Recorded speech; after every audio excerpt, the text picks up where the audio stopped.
So we'll start with first question on friction.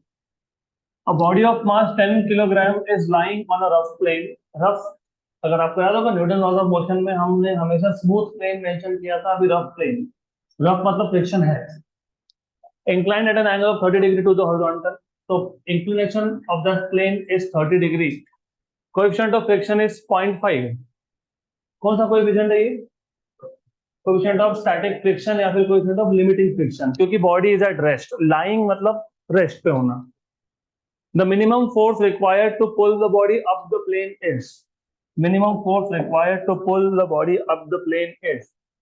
जितना तुमको friction difficult लगता है उतना इजी है। तो भाई इजी क्यों है? तो पहले तुम लोगों को बेसिक बेसिक फॉर्मूला अगर याद होंगे, what was the acceleration due to of the body up the incline plane?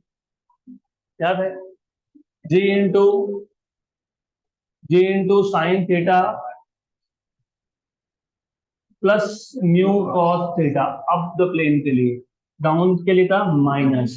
तो जिनको ये इक्वेशंस याद है, इसलिए तो हमने इतना थ्योरी किया था, that you remember all this now. तो ठीक है, एनीवेज, तो हमको पूछा है, हमारे पास ऐसा बॉडी है which is lying on this plane. हमको पूछा है what is the minimum force required, what is the minimum force required to move the body up the plane. तो पहले पता होना चाहिए कि यहाँ पे कौन सा फोर्स था। if this angle is, let us say, theta, so this is mg sin theta, and then you should also remember कि यहाँ पे normal reaction और उसको opposite होता है mg cos theta. So you have this as mg cos theta and you have this as normal reaction, right? हमको body को ऊपर लेके जाना है, what is the minimum force required? तो हम लोग पुलिंग फोर्स ऐसा भी अप्लाई कर सकते हैं, ऐसा भी अप्लाई कर सकते हैं, लेकिन I will just keep it like this, क्योंकि हमको कहीं नहीं बोला ना कि फोर्स ने कितना एंगल बनाया। जब फोर्स ने कितना एंगल बनाया ये नहीं बोला होता है, तो पुल फोर्स को प्लेन के साथ पैरेलल देना पड़ता है, क्योंकि बोला नहीं है। बोला नहीं मतलब the pull force is parallel to the inclined plane, और ये बॉडी ऊपर जाएगा तो फ्रिक्शन कहाँ होगा? नीचे होगा। सिंपल सी बात है, नीचे होगा फ्रिक्शन, यहाँ पे आएगा फोर्स ऑफ फ्रिक्शन। तो ये कंपोनेंट्स हो गए। तुमको पूछा क्या है? एफ पी पूछा है, पी मिनिमम फोर्स। तो what is P? P equal to F plus m g sine theta, correct? Right. मैं पहले तो पूरा सॉल्व करके बताऊंगा, फिर मैं तुमको ट्रिक भी बताऊंगा। तो पहले तो पूरा सोल्यूशन समझ लो। P equal to m g sine theta plus F बराबर minimum force does not produce acceleration. तो तुम नॉर्मली क्या लिखते थे? Net force equal to upward force minus downward force. Downward कौन से फोर्स थे? F plus m g sine theta. तो इसको क्या लिखते हो? मास इनटू, हाँ, लेकिन मिनिमम मिनिमम फोर्स में एक्सेलरेशन नहीं होता है, दिस नो एक्सेलरेशन, तो नेट फोर्स इज जीरो। इसके डायरेक्टली बन जाता है P equal to F plus m g sine theta. What is F? Mu into normal reaction, very good, m g sine theta. What is normal reaction? दिख रहा है ना? M g cos theta plus m g sine theta, correct? क्या common निकलेगा इसमें से? G और m, of course m g sine theta plus mu cos, correct है, करेक्ट है। तो इफ अगर तुमको बेसिक्स याद होते तो तुम बोलते force is mass into acceleration. Acceleration up the incline plane is g sine theta plus mu cos theta. Directly सीधा उस स्टेप पे आ गए, राइट? तो you have to remember up the plane के लिए प्लस, डाउन द प्लेन के लिए माइनस। अभी क्या इसके बाद तो क्या वैल्यूज डालनी है? और आंसर क्या है? अच्छा, मास दिया हुआ है 10 किलोग्राम। जी की वैल्यू कोई बोला है क्या? नहीं। तो जी की वैल्यू हम लोग 9.8 लेना चाहिए, लेकिन मैं 10 दे रहा हूँ। मतलब जो भी मेरा आंसर आएगा वो ओवर एस्टिमेटेड होगा। 9.8 से ज्यादा नंबर लिया तो आंसर जो भी है वो एक्चुअल वैल्यू से ज्यादा है। तो देख लेंगे हम लोग साइन 30, म्यू की वैल्यू कितनी 0.5, 0.5 बोलिए ना, yes, cos 30, this is 100, sine 30 is half, 0.5 is also half, and cos 30 is root 3 by 2. Root 3 by 2 is 0.8606. तो ये जो रूट 3 by 2 है ना, वो 0.8606 सब्स्टिट्यूट कर देंगे हम लोग। तो P equal to 100/2, by two कहां से आया, दोनों से कॉमन, तो 1 प्लस 0.8606, 0.8606, 1 प्लस 0.8606 कितना होता है, कितना होता है 1 पॉइंट, ठीक है, तो मैं 100 को 100 रहने देता हूँ, फिर रहने दो, 1.8606 कितना हो गया 186, 186.06/2, तो कितना आ गया 93 न्यूटन अप्रोक्सीमेटली। लेकिन हमारा आंसर ओवर एस्टिमेटेड है क्योंकि हमने जी की वैल्यू कितनी ली 10, लेने कितनी चाहिए थी, तो हमारा आंसर 93 से तो कम है ना, 91.4, done. Next question,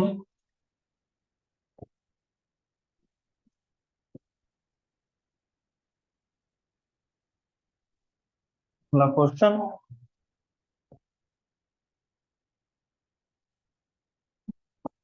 a body of weight 64 newton is pushed with just enough force to start it moving across a horizontal floor, and the same force continues to act afterwards if the coefficients of static and dynamic friction, dynamic मतलब kinetic friction, dynamic मतलब when the body is moving, तो kinetic friction का और एक नाम है dynamic friction, R 0.6 और 0.4, तो तुमको मैंने पहले भी बताया था कि स्टैटिक फ्रिक्शन का कोएफिशिएंट ज्यादा होता है और काइनेटिक का कम होता है, तो this is one of the evidence that ऐसा ही है।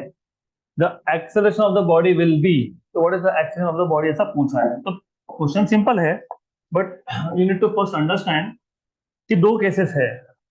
इन्होंने क्या बोला है कि पहले जो हमने फोर्स लगाया that is just enough to start the body moving, just enough to start the body moving मतलब लिमिटिंग फ्रिक्शन, ओके, और फिर जब बॉडी मूव होने लगा तो उतना ही फोर्स हमने कंटिन्यूअसली उस पर लगाए रखा, what will be the acceleration.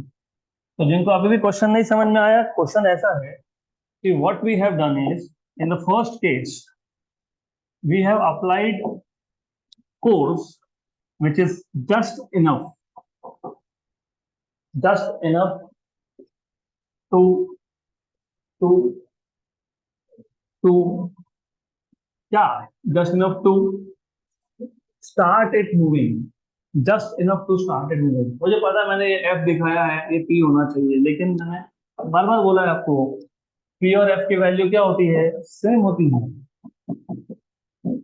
when the body just moves, force of static friction is equal to applied force, क्योंकि जब तक अप्लाइड फोर्स स्टैटिक फ्रिक्शन के फोर्स से कम है बॉडी मूव नहीं होने वाला। तो when it just starts moving मतलब applied force is equal to force of static friction, जिसको तुम लिमिटिंग फ्रिक्शन भी बोलते हो। और अगर आपको याद होगा ये होता है mu s into normal reaction, और अगर आपको याद होगा जो होना चाहिए normal reaction on horizontal surfaces mg, यहां से तुमको मिल जाएगा मास, क्योंकि हमको मास नहीं दिया बॉडी का, बोले कहीं पे भी मास, वेट बोला है, मास नहीं बोला है। वेट कितना है 64 न्यूटन, तो आपको पहले यहाँ से मास निकालना पड़ेगा, वो आगे काम में आएगा, तो बताता हूँ कैसे काम में आएगा। यहाँ तक clear, okay. Then m equal to F s upon mu s into g. What is F s 64 newton, what is mu s 0.6 into g की value for the time being I will take 10, या तो एक काम करो जी की value को जी रखो, बाद में कैंसिल कर लेंगे, करना भी नहीं है, आंसर इन टर्म्स ऑफ जी है, आंसर इन टर्म्स ऑफ जी मतलब जी की वैल्यू सब्स्टिट्यूट नहीं करना है आपको। तो ये मिल गया आपको mass, okay, this is mass of the body, इसको ऐसे रखते हैं। अब इन्होंने बोला है कि सेम फोर्स मतलब 64 न्यूटन, सेम फोर्स मतलब 64 newton continues to act afterwards, तो बॉडी जब मूव होने लगेगा जस्ट मूव के बाद क्या होगा, मूव ही होगा ना, तो जस्ट मूव के बाद मूव होगा। जब मूव होता है तो कौन सा फ्रिक्शन होता है, डायनामिक। उस केस में भी ये जो सेम फोर्स था उतना ही फोर्स लगता रहा। This is what they telling you. अब यहाँ पे फ्रिक्शन कौन सा होगा, पहले कौन सा था, स्टैटिक, अब कौन सा होगा, डायनामिक। डायनामिक मतलब काइनेटिक, तो एफ के आएगा। तो what is acceleration, net force upon mass, ऐसे होता है ना, यस। नेट फोर्स क्या है, पी माइनस एफ के अपॉन मास। पी कितना है 64, एफ के क्या होगा, म्यू के इंटू नॉर्मल रिएक्शन। ओके, तो a equal to 64 minus mu के कितना है 0.4 इंटू नॉर्मल रिएक्शन क्या होता है, what is normal reaction, m g, m g होता है ना, बराबर, हाँ सही है, करेक्ट है, अपॉन एम, अपॉन एम। तो a equal to 64 minus 0.4 m, what is m, 64 upon 0.6 g, और ये g upon what is m, 64 upon 0.6 g, g g cancel, 0.4 by 0.6 is 2/3, a equal to 64 common, तो पहले term में आया 1, 64 तो गया, 0.4 by 0.6 कितना है 2/3, अपॉन कितना है 64 अपॉन 0.6 इंटू जी। ठीक है, इसको सॉल्व कर लेंगे, कोई प्रॉब्लम नहीं है, यू शुड नो, बेसिक, बहुत सिंपल सा केस है ये। ओके, तो a equal to 64 cancel, what is 1 - 2/3, 1/3 कितना, तो ये 1/3 है, 1/3 अपॉन 1 अपॉन 0.6 जी, तो 0.6 जी अपॉन 3 मतलब कितना 0.2 जी, 0.2 जी शायद ऑप्शन नंबर डी था, तो 0.2 जी ऐसा एक ऑप्शन कहीं तो था, है ना, 0.2 g, option number D.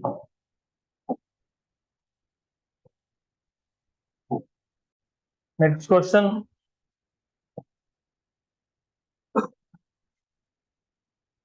If a block moving up at 30 degree, theta equal to 30 degree, मतलब इंक्लाइन प्लेन का एंगल 30 डिग्री है। ब्लॉक, जो ब्लॉक है हवा में तो नहीं ऊपर जाएगा ना, वो तो इंक्लाइन प्लेन पे जाएगा। इंक्लाइन प्लेन का एंगल 30 है विद वेलोसिटी 5 मीटर पर सेकेंड, तो इनिशियल वेलोसिटी दिया है, इनिशियल क्यों, क्योंकि फाइनल तो जीरो होने वाला है। When something is going up the incline plane, gravity तो अपोज करेगा ही, अगर फ्रिक्शन हो तो वो भी अपोज करने वाला है, तो ultimately the body will stop, देखो आगे बोला ही होगा, stops after 0.5 second, then what is the value of mu. ये बहुत सिंपल सिंपल टाइप के क्वेश्चन है, सिंपल है, बिलीव मी, फ्रिक्शन बहुत सिंपल है। तो ऐसा कौन सा इक्वेशन है जो v, u और t को कनेक्ट करे, v square q, v equal to u plus a t, actually v equal to u minus a t, क्यों माइनस, रिटार्डेशन, रिटार्डेशन की वजह से माइनस आया, v की वैल्यू 0, u के लिए शायद 5 थी, माइनस ए टी टाइम शायद शायद 0.5 था, 0.5 है, यस। तो 0.5 ए इक्वल टू 5, मतलब ए इक्वल टू 10, 5 बाय 0.5 इज 10, ए की वैल्यू 10 आ गई। लेकिन बॉडी जब अप द इंक्लाइन प्लेन जाता है तो ए क्या होता है, अभी तो देखा था ना, g sine theta plus mu cos theta, यहाँ माइनस मत लिखना, माइनस डाउन के लिए होता है, ये अप है, तो देयरफॉर ए की वैल्यू कितनी आ गई 10, जी की वैल्यू भी 10 मान लेंगे, बोला क्या 10, नहीं चलो कोई बात नहीं, बोला नहीं भी हो तो फिलहाल तो 10 मान लो, देखते हैं 10 sine of 30 plus mu cos of 30। Okay, देखेंगे आंसर मैच नहीं होगा तो 9.8 कर देंगे, तब तक तो 10 ठीक है, करेक्ट, राइट, क्लियर है बस। ओके, यहाँ पे चेक कर लो एक बार, सही है क्या सब, सही है, पक्का, sir, okay 1, this is 1, what is sin 30, 1/2 plus mu √3/2 मतलब 0.8606, तो उसको तुम ऐसा लिख रहे हो तो इसको लिखने में क्या प्रॉब्लम है, ये 0.5 हो, 1 - 0.5 is 0.5, करेक्ट। अच्छा wait, better of √3/2 is better, ज्यादा बेटर है ये, क्योंकि 1 - ½ इज इक्वल टू म्यू √3/2। ये हो गया आपका कैंसर एंड कैंसर। तो म्यू की वैल्यू 1/√3, म्यू की वैल्यू 1/√3 पे देख लो, ऐसा दिया है क्या? नहीं, तो करना पड़ेगा 1/1.732। What is 1/1.732?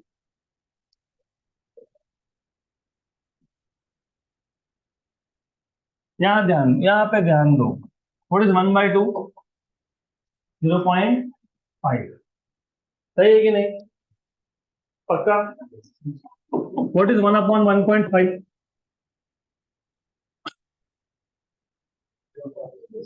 0.6। ऐसा क्यों? What is 1.5? 3/2। 2 गया ऊपर, तो ये क्या हो गया? 2/3। What is 2/3? 0.666। ऐसा ही होगा कि नहीं? हमारे पास क्या आया? 1/1.732। ये 1.732 1.5 और 2 के बीच में आता है क्या? आता है ना, तो हमारा आंसर 0.66 और 0.5 के बीच में होगा। होगा कि नहीं? होगा ना? तो देखो जरा, ऑप्शन सी दिख तो रहा है, और उससे ज्यादा क्या देखना है? ऑप्शन सी है ना। 0.6 इज इन बिटवीन 0.5 एंड 0.666, तो ऑप्शन सी होना चाहिए। देखो ऑप्शन सी दिया है, 0.6 टर्न खत्म, तो 0.6 हो गया। Next question.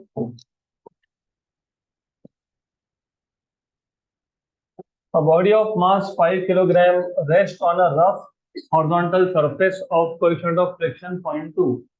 हॉरिजॉन्टल सरफेस है, इंक्लाइन प्लेन का कुछ काम नहीं है। ओके, तो यहाँ पे इंक्लाइन प्लेन नहीं होना मतलब there is no work done against gravity. Work is done against gravity only when the body is moving up the incline plane. तो ये याद रखना, there is no work done against gravity, important है। और 0.2 friction का coefficient है, मतलब static friction का है, क्योंकि बॉडी अब तक रेस्ट पे था। Okay, the body is pulled through a distance of 10 metre. अब तुमने एक फोर्स लगा के बॉडी को 10 मीटर डिस्टेंस मूव कर दिया, मतलब displacement is 10 metre by a horizontal force of 25 newton. The kinetic energy acquired by it is. अच्छा क्वेश्चन है, सिंपल क्वेश्चन है। तो यहाँ पे ये जो तुम बोलते हो ना हमेशा, वर्क वर्क एनर्जी प्रिंसिपल, वही है ये। वर्क एनर्जी प्रिंसिपल मतलब the work done on the body appears as change in kinetic energy. तो आइडियली होगा क्या? इस पे 25 न्यूटन का फोर्स लगाया, ये 25 न्यूटन के फोर्स ने क्या किया? इस बॉडी को डिस्प्लेस कर दिया through a displacement of 10, through displacement of 10। तो आपके पास एस का वैल्यू है, एस डिस्प्लेसमेंट का वैल्यू है 10 मीटर। और अगर आपको याद होगा, जो भी हम वर्क करेंगे बॉडी पे, वो वर्क डन दो जगह पे यूज होगा। एक होगा वर्क डन अगेंस्ट फ्रिक्शन, तो work is done against friction, क्योंकि फ्रिक्शन ओवरकम किए बिना बॉडी मूव नहीं हो सकता ना। Unless you overcome friction the body will not move. तो पहले तो जो तुम वर्क कर रहे हो वो किसको ओवरकम करेगा? स्टैटिक फ्रिक्शन को, इसके लिए मैंने एफ एस लिखा है। तो work is done to overcome static friction, right? Correct. Plus example बता रहा हूँ, समझ लो। सपोज मैंने 20 जूल का वर्क किया, और स्टैटिक फ्रिक्शन को ओवरकम करने के लिए जो एनर्जी रिक्वायर्ड था वो मान लो 12 जूल था। तो बचा हुआ कितना है? कहाँ गया? It appears as kinetic energy of the body. So it appears as kinetic energy of the body. Simple. So what is kinetic energy of the body? Work minus work done against friction, static friction. What is work done in general? Applied force into displacement. Applied force को मैं T नाम दे देता हूँ, displacement को S बोला ही है, तो force into displacement. What is work done against friction? याद है क्या? था क्या ऐसा? अभी जिनको याद नहीं ये कहाँ से आया, कोई बात नहीं, चलो देता हूँ। ये आया कहाँ से? ये आता है स्टैटिक फ्रिक्शन का फोर्स इनटू डिस्प्लेसमेंट। ऐसे ही होता है ना। What is work? Force into displacement, तो वही है, it is the same thing, सिर्फ what was static friction, mu times of normal reaction, what is normal reaction, mg, तो मैंने डायरेक्ट लिख दिया था म्यू mgs, चलो कोई बात नहीं, ऐसा लिख देते हैं, ये भी हमारे लिए कैलकुलेशन कम ही करने वाला है। What is applied force, 25 newton, what is static friction का force, mu s into m g into s, s की वैल्यू कितनी है 10, 25 minus mu, what is mu 0.2, 0.2 दिया ना, yes 0.2, what is mass of the body 5, what is g value 10 into 10, हो गया, तो 25 minus कितना 10, 10 है ना, अरे 0.2 into 5 is 1, 1 into 10 is 10 to 10, कितना आ गया ये 15 इंटू 10 कितना 150, क्या जो 150 जो ऑप्शन नंबर भी।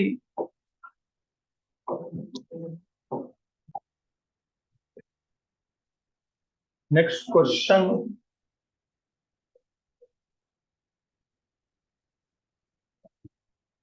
300 joule of work is done in sliding a 2 kilogram block up an inclined plane to a height of 10 meters। तो हमने एक ब्लॉक को अप एन इंक्लाइन प्लेन 10 मीटर हाइट तक लेके जाने में 300 जूल का वर्क कर दिया। Taking value of acceleration due to gravity g to be 10 meter पर second square, what is the work done against friction, what is the work done against friction. तो ऐसा है, यह है इंक्लाइन प्लेन, बॉडी को हम लेके गए कितनी हाइट पे, कितना हाइट बोला है 10 मीटर, कितना बोला है 10 मीटर, 10 मीटर बोला है ना, यस और नो, क्योंकि क्वेश्चन के पैरामीटर आइडेंटिफाई करोगे तो ही क्वेश्चन सॉल्व होंगे, नहीं तो नहीं होंगे, सिंपल सी बात है। तो ये जो हाइट है, हाइट हाइट इसकी वैल्यू दे दी आपको, थोड़ा सा मैं शिफ्ट कर लेता हूँ to avoid any kind of confusion. Okay, तो ये जो हाइट है, that height is basically 10 metre, this is 10 metre, h equal to 10, height बोला है 10, यस, ये आ गया थीटा, करेक्ट। तो यहाँ पे वर्क डन हो रहा है दोनों के against, what is work done against friction and work done against gravity. तो कितना वर्क किया तुमने 300, वो आखिरी में सब्स्टिट्यूट कर देंगे, what is work done against friction, mu m g, क्या एस तो लिखे, ठीक है, एस तो हम लोग लिखेंगे कॉस के sine,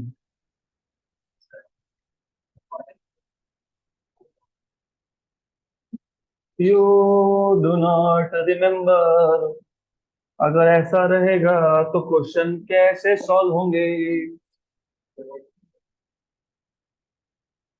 you have to remember. देखो ये क्या लिखा हुआ है, वर्क डन अगेंस्ट ग्रेविटी में साइन आता है क्योंकि कंपोनेंट साइन का नीचे होता है, which force was responsible to move the block down the incline plane, g sine theta, तो जिसमें जी साइन थीटा है वो अगेंस्ट ग्रेविटी का है, और बचा कौन कॉस थीटा, तो कॉस थीटा एकदम क्लियर है, m g sine theta into s, it is work done against gravity, mu m g cos theta into s is work done against friction. तो इसमें याद रखने ऐसा कुछ भी नहीं है, जो down the incline plane force होता है वो ग्रेविटी के अगेंस्ट वाला होता है, सिंपल सी बात है, बहुत ही सिंपल है।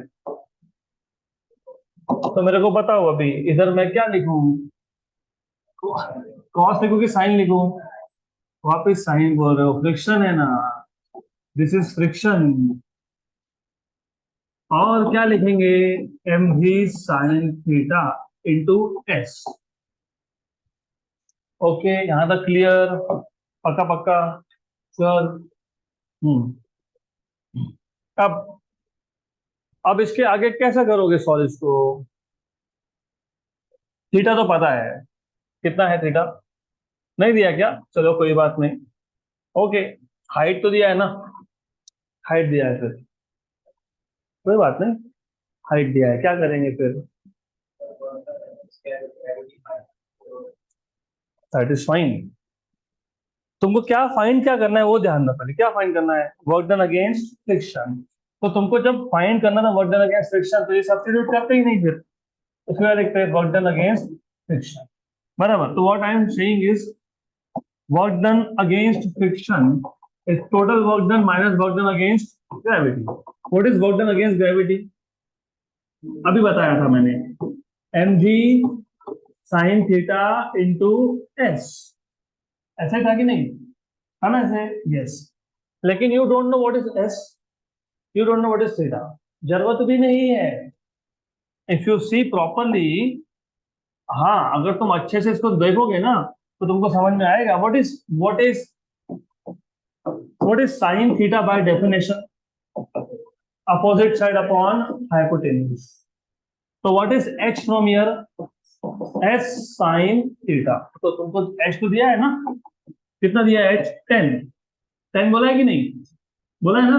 What is total work done, what is mass, mass भी होता है 2 किलोग्राम। जी की वैल्यू कितनी है 10, एच कितना है, एच कितना है 10, तो 300 में से 200 गए तो कितना 100 है क्या 100 जूल, बराबर। अभी रुको रुको, आंसर करेक्ट है, आंसर का कोई प्रॉब्लम नहीं है।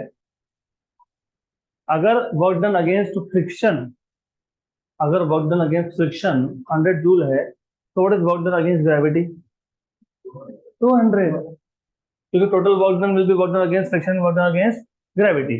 तो ऑफ कोर्स अगर आपको एंगल दिया होता, एंगल दिया होता तो तुम क्या करते, क्या करते बताओ, क्या करते?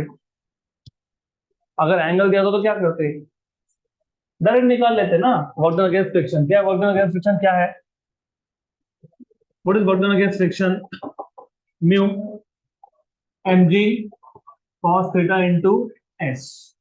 तो उसके लिए तुमको पता होना चाहिए था म्यू, उसके पता होना चाहिए था एस, और पता होना चाहिए था थीटा। तो वो दिया नहीं था, इसके लिए हमने क्या किया, टोटल वर्क डन में से work done against gravity minus कर लिया। और वर्क डन अगेंस्ट ग्रेविटी में क्या था, साइन थीटा इंटू एस, लेकिन साइन थीटा इंटू एस क्या है, एच है। हो गया question. Next question is very simple. A block of mass 1 kilogram slides down a rough inclined plane of inclination 60 degrees starting from its top.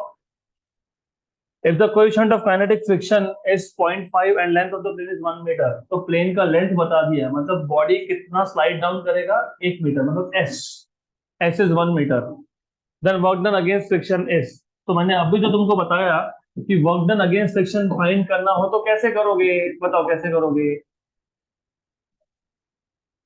Mu k m g cos theta into s. Mu k की value दी है क्या आपको, of course कितना है 0.5। मास दिया क्या आपको, yes. जी की वैल्यू कितने देने के लिए बोला है 9.8। कॉस ऑफ एंगल कितना दिया हुआ है 60 डिग्री, और एस की वैल्यू कितनी है 1, 1 बोला है ना, length of the plane is 1, correct. 0.5 मतलब क्या होता है 1/2। 9.8 cos 60 कितना होता है 1/2, ऐसे होता है।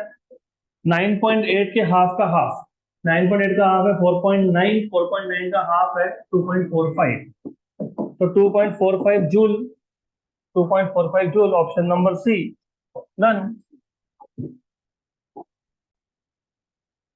अगला question, again the same type. A block of mass 50 kilogram slides over a horizontal distance. सिर्फ यहाँ पर inclined plane नहीं है, horizontal distance है 1 मीटर का। If the coefficient of friction between the surfaces is 0.2, then the work done against friction is, बताओ तो ये म्यू एम जी एस, क्योंकि इंक्लिनेशन नहीं है तो cos 0 is 1। Straight forward, mu की वैल्यू 0.2, ये आ गया 50 इंटू जी की वैल्यू कुछ बोला नहीं है तो 9.8 ले लेंगे, और एस कितना दिया हुआ है आपको, कितना बोला एस 1, तो जो कि 50 into 0.2 is 10, 10 into 9.8 is 98, 98 joule. खत्म हो गया आंसर। चलो आगे।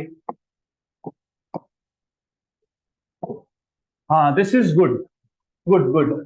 A 2 kilogram mass start from rest on an inclined plane on an inclined smooth surface। तो जो inclined plane है वो स्मूथ है, वहां पे फ्रिक्शन नहीं है, with inclination 30 and length 2 metre. तो जो प्लेन का लेंथ था वो 2 मीटर का था, इंक्लिनेशन 30 था, mass of the block which is sliding down is 2, inclined plane does not have any friction।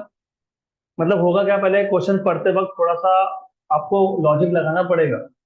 होगा क्या, रेस्ट से स्टार्ट हुआ और उस प्लेन के बॉटम तक आते आते वेलोसिटी गेन कर लिया, पोटेंशियल एनर्जी कन्वर्ट होगा ना काइनेटिक एनर्जी में।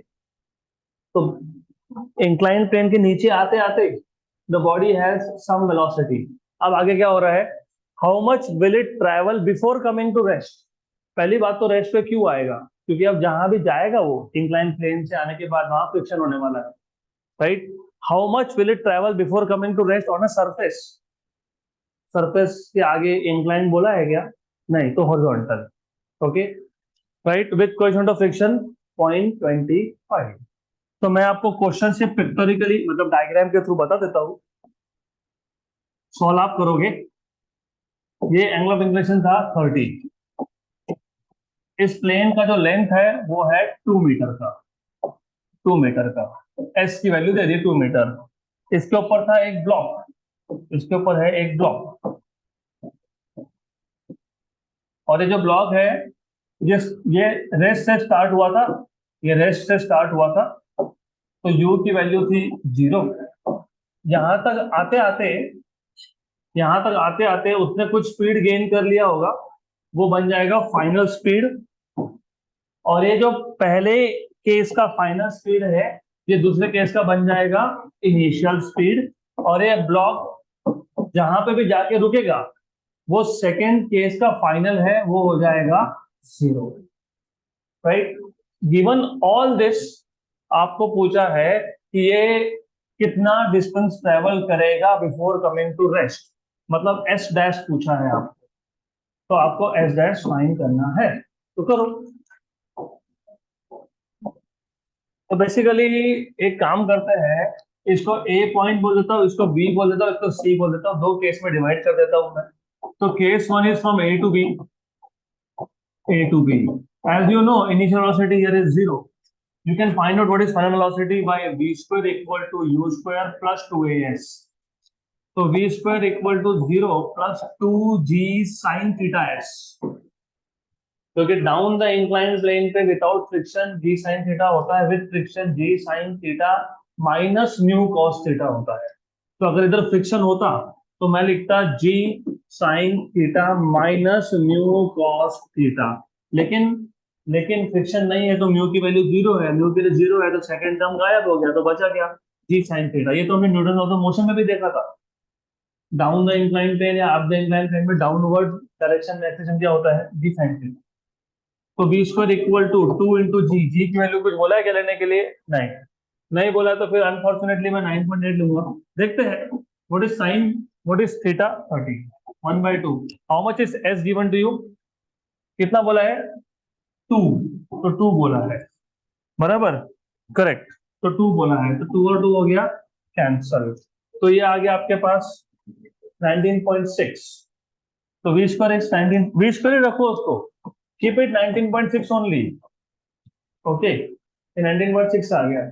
अब ये केस 2 में जाएगा, केस 2 में होगा B to C, B to C. तो इनिशियल वेलोसिटी का square will be final velocity of case 1, that is 19.6 meter square पर सेकंड स्क्वायर, क्योंकि स्क्वायर है तो ठीक है। Final velocity is 0। फिर वही सेम फॉर्मूला अप्लाई करना है तुमको, same v dash square equal to u dash square minus q minus retardation है। ओके, तो ये 0 आ गया, u dash square is 19.6, 19.6 minus 2, what is a dash mu g. Horizontal surface पे a होता है म्यू जी, इसके लिए क्या लिखा हमने, a डैश क्या लिखा, म्यू जी लिखा। और हॉरिजॉन्टल सरफेस रफ होगा तो म्यू जी आएगा। ओके, मतलब कोएफिशिएंट ऑफ फ्रिक्शन के साथ आएगा। So what is h dash from here? 19.6 upon 2 μg. हो गया 19.6 upon 2 into mu. What is mu value given to you? 0.25 into g की वैल्यू कितनी है? 9.8. 9.8 into 2 is 19.6. Cancel. 1 upon 0.25 is 4. It is 4. 1 upon 0.25 is 100 by 25. That is 4 meter. तो खत्म. Option number A.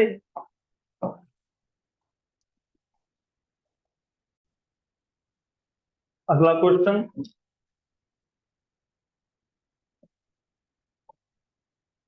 A motorcycle is traveling on a curved track. Rotational dynamics में हमने याद है क्या? Motion of an object on a curve track without banking, क्योंकि इधर बोला नहीं कहीं भी बैंकिंग किया है, कहीं नहीं बोला है, पढ़ो. A motorcycle is traveling on a curved track of radius 500 meter. If the coefficient of friction between road and tire is 0.5, the speed avoiding skidding will be under root of mu rg. जिनको नहीं याद कोई बात नहीं. If you don't remember, that is okay. You should remember anything which is going round the circles, including vehicle. यहाँ पे vehicle है, ये टर्न पे है. टर्न पे होना मतलब कर्वेचर पे होना. कर्वेचर पे होना मतलब सर्कुलर मोशन होना. सर्कुलर मोशन होने का मतलब होता है कि सेंट्रीपिटल फोर्स तुमको लगने वाला है. सेंट्रीपिटल फोर्स हर एक फोर्स का सोर्स होता है, तो सेंट्रीपिटल फोर्स का भी सोर्स होना चाहिए. तो यहाँ पे सेंट्रीपिटल फोर्स आता है फ्रिक्शन से, राइट? काइनेटिक फ्रिक्शन है ना. गाड़ी मूव हो रहा है ना. Static friction. गाड़ी मूव हो रहा है अलोंग द कर्वेचर, लेकिन हमको गाड़ी को स्टैटिक रखना है अलोंग द कर्वेचर. मतलब we don't want this vehicle to go out और गो इन. तो फोर्स ऑफ स्टैटिक फ्रिक्शन. फिर बोलो कि गाड़ी तो मूव हो रहा है. अरे गाड़ी आगे जा रहा है, साइडवाइज नहीं जा रहा है. तो गाड़ी का डायनामिक्स जो है या काइनेमैटिक्स जो है वो फॉरवर्ड डायरेक्शन में है. Static is towards the centre, मतलब the vehicle is not skidding. तो अगर आप रेडियल डायरेक्शन में देखोगे, रेडियल डायरेक्शन में, तो रेडियल डायरेक्शन में जा रहा है गाड़ी नहीं. तो गाड़ी का स्टैटिक मोशन कौन सी डायरेक्शन में है? रेडियल. और काइनेटिक किस में है? टेंजेंशियल. तो यहाँ पे फोर्स ऑफ काइनेटिक फ्रिक्शन नहीं लिखते, क्या लिखते हैं? स्टैटिक फ्रिक्शन लिखते हैं. ये होता है mv स्क्वायर बाय r. ये होता है mu times of normal reaction. Normal reaction होता है mg. mm cancel. तो v square equal to mu r g. तो v equal to under root of mu r g. तो v equal to under root of mu r g. तो value substitute करो. तो under root of mu r g, v equal to under root of mu r g. What is mu value? 0.5. What is r value? 500. What is g value? g value 10 नहीं बोली है ना. 10 नहीं बोला है. तो क्या लोगे फिर? क्या लोगे? 10 नहीं बोला फिर भी 10. यस. ऐसा क्यों? ये 500 का आधा है 250. अगर मैं 10 से मल्टीप्लाई करता हूँ तो 2500 होता है. 2500 का रूट होता है 50. तो v इज 50 मीटर पर second. 50. Option number A. Done.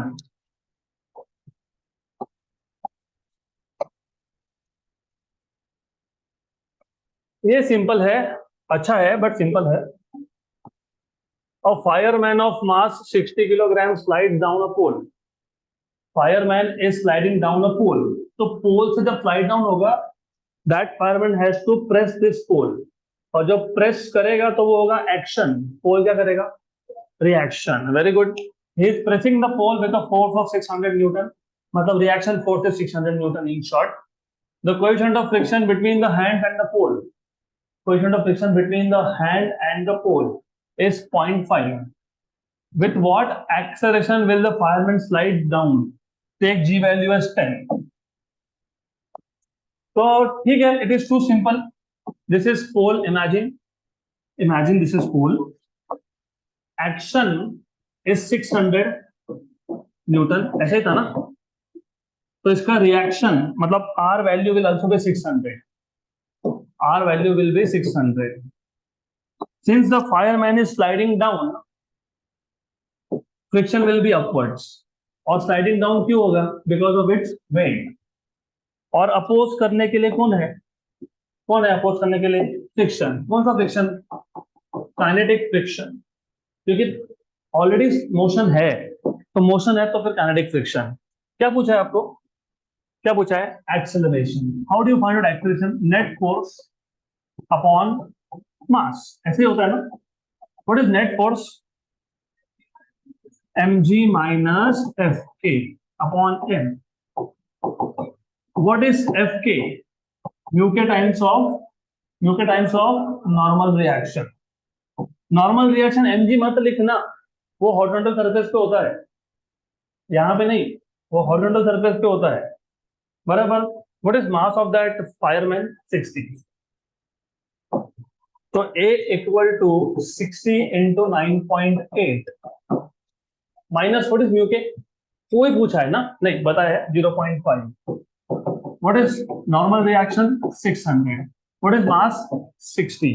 तो what is this? How much is this? What is 9.8 into 60? Common निकाल, ठीक है, कॉमन निकाल लो, 60 कॉमन निकाल लो, कोई बात नहीं, 60 कॉमन निकाल लेते, क्या बचा? 9.8, 0.5 इंटू 10 मतलब कितना? 5। ठीक है, that is also okay. Cancel and cancel. तो ए की वैल्यू कितनी आई? 4.8 मीटर पर सेकेंड स्क्वायर, है क्या ऐसा? 5। और फिर 5 तो चेक कर लेते हैं, है आंसर में है, यस 5 है। ओके।